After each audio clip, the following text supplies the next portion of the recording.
The religious order, the Legion of Christ, says 33 of its priests and 71 seminarians sexually abused minors over the past 80 years. That's according to an internal investigation conducted by the order. Simone Boyce is in Los Angeles. And Simone, first, for people who aren't familiar, what is the Legion of Christ and what did this report find about them? Allison, the Legion of Christ is a Catholic religious institute that operates several boarding schools around the globe. And that's important to keep in mind here as we get into the details of this report.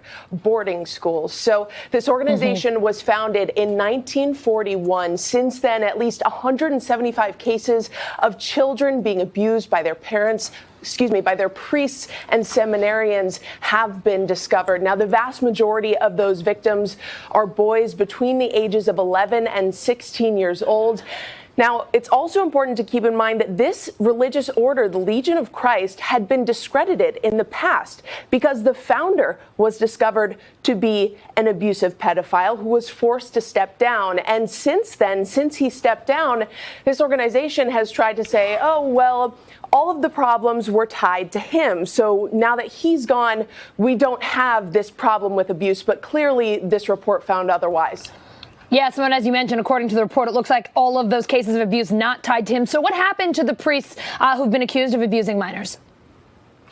So this report found 33 priests abused minors. 6 of the 33 have died, 8 have left the priesthood, and 1 left the Legion, this religious institute that we're talking about here. But here is the kicker, Allison. 18 are still in the congregation. Now, according to the Legion of Christ, of those 18, the majority have no public ministry, and 4 are restricted from working with minors. So, Simone, the report talks about a cycle of abuse. What do they mean by that? That's absolutely right. What we're talking about here is a multi-generational chain of abuse.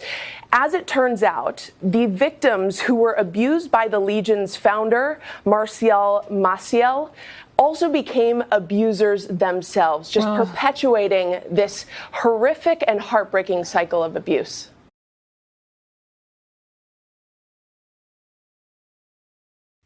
Hey, NBC News viewers, thanks for checking out our YouTube channel. Subscribe by clicking on that button down here and click on any of the videos over here to watch the latest interviews, show highlights, and digital exclusives. Thanks for watching.